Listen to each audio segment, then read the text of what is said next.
My school's media team traveled 2,000 miles across the country to Glacier National Park in search of an elusive plant species that we quickly came to realize is now almost extinct. The whitebark pine tree plays a vital role in the ecosystem, providing habitat and nourishment for much of the surrounding wildlife.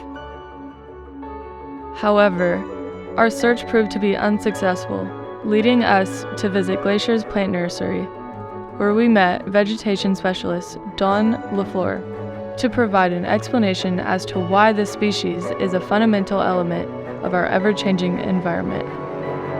Hi, good morning. Good morning. Are you Dawn? Yes, I am Dawn. I am the vegetation biologist here at Glacier National Park.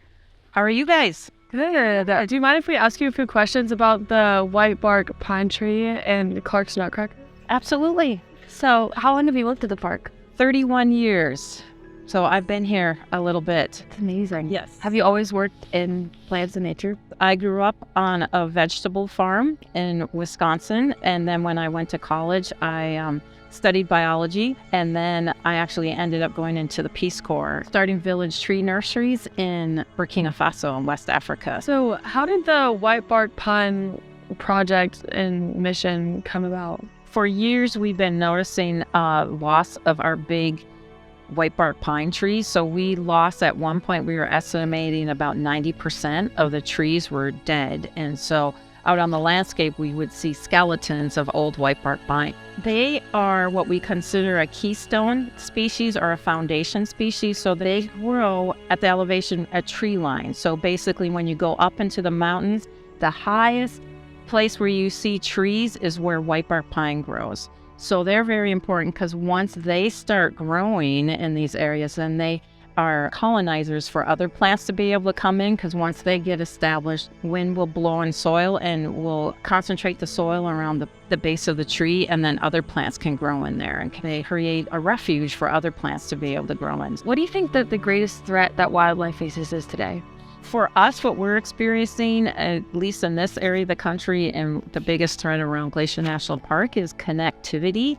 And basically what that means is loss of habitat, because we are developing lands all around the park. So we have humans encroaching with new roads, new infrastructure, housing, they're moving in closer.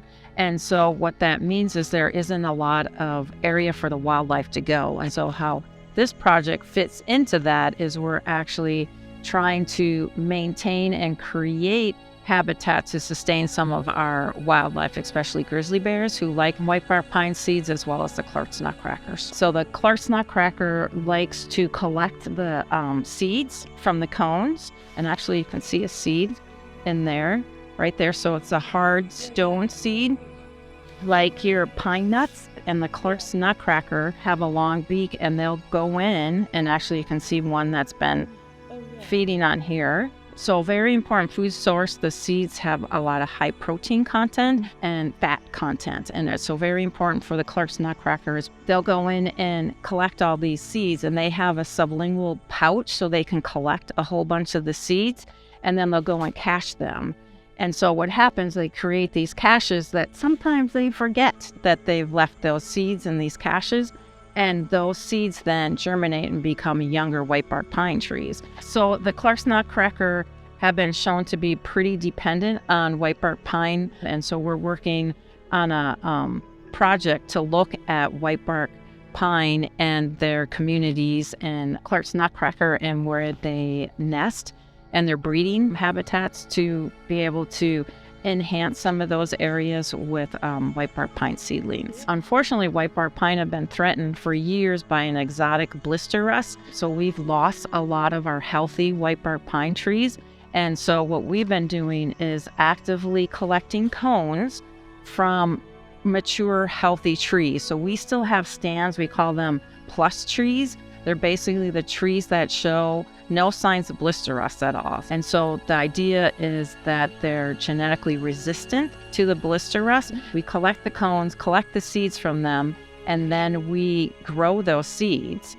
And then we have seedlings that are grown from these genetically resistant seeds, and we put those back on the landscape. One of the areas that we like to take advantage of is recently burned areas. And I bet climate change doesn't help that. No, very good. Yes, climate change does not help that. So these trees are under threat from this exotic blister rust, but also they are experiencing stress from drought situations. So right now, with the changes in our climate, what we're seeing is the snowfields in the higher country, so snowfields and glaciers are melting. And so what's happening is then we don't have that snowpack up at the higher elevations for a longer period of time, which those plants are very dependent on the moisture from that melting snow. And so when it melts sooner, then it dries out much quicker. We're also not getting precip in the summer months at all anymore, where we used to have rainfall throughout the summer, and we're not getting that. So it pretty much, once it stops raining for the entire season.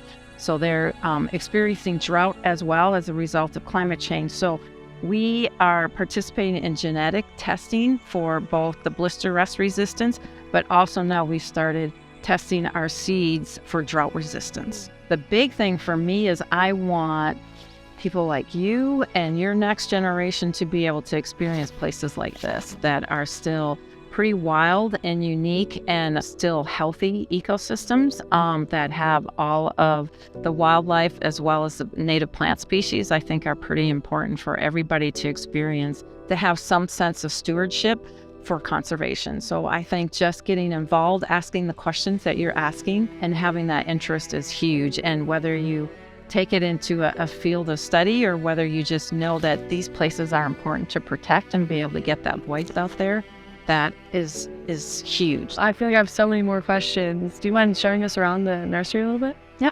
absolutely. After our conversation with Dawn, she introduced us to a variety of other unique plant species being protected in Glacier's nursery. What we first deemed an unsuccessful hunt for the elusive whitebark pine tree turned into a newfound mission of restoration.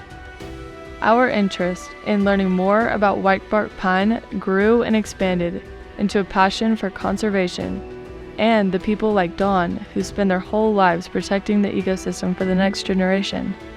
After learning about the vast challenges our wildlife faces, we wondered how we could contribute to a solution.